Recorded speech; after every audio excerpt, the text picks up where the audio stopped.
जीवन में आप सभी का स्वागत है।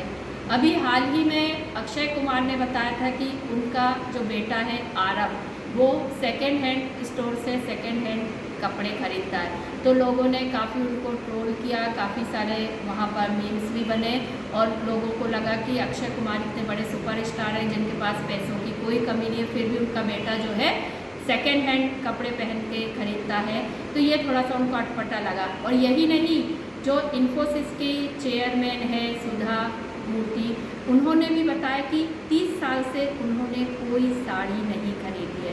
जो कि अपने देश के इतने रिच पर्सन हैं, वो कह रही हैं कि उन्होंने 30 साल से कोई भी साड़ी नहीं खरीदी।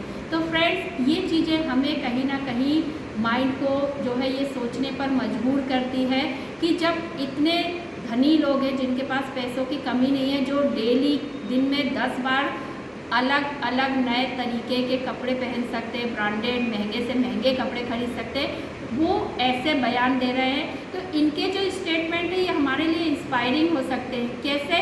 क्योंकि जब हम योग में प्रवेश करते हैं तो सबसे पहले योग में आता है यम, फिर आता है नियम, ठीक है।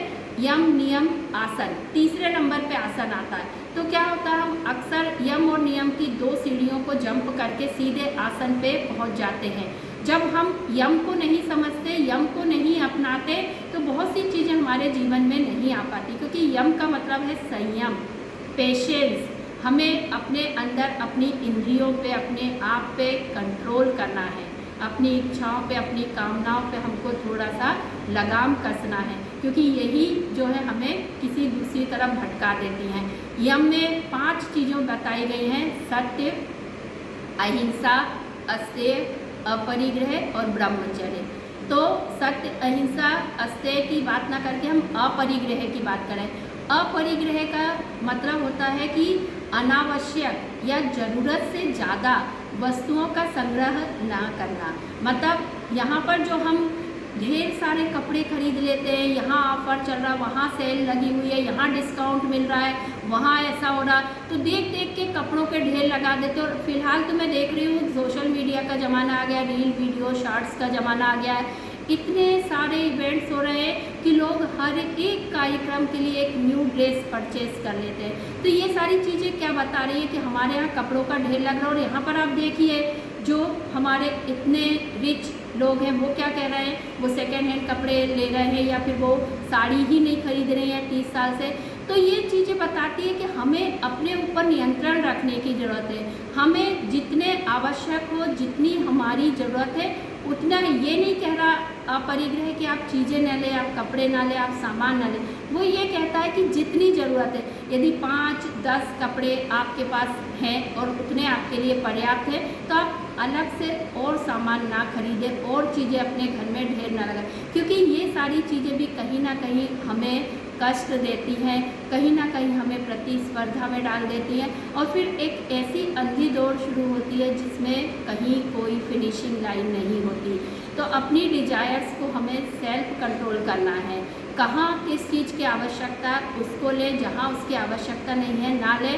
और जो ये इतने सारे कपड़े हैं, आजकल तो लोग यही करते कि एक बार पहने और उसको जो है सेकेंड हैंड करके सेकेंड हैंड स्टोर में दे दिया। तो विदेशों में ऐसी सेकेंड हैंड स्टोर खुल चुकी हैं।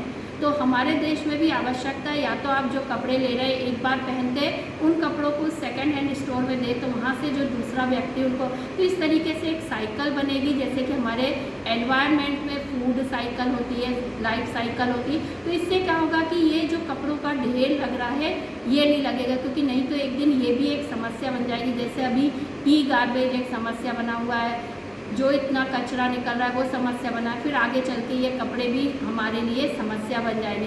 तो उससे पहले ही हम सतर्क हो जाए, सावधान हो जाए और अपनी इच्छाओं पे, अपने जो ये कपड़े खरीदने के शौक़ हैं, इस पर थोड़ी सी हम जो है लगाम कसें, तो धीरे धीरे ये चीज़ें हमारी अपने आप कंट्रोल में आती जाएंगी।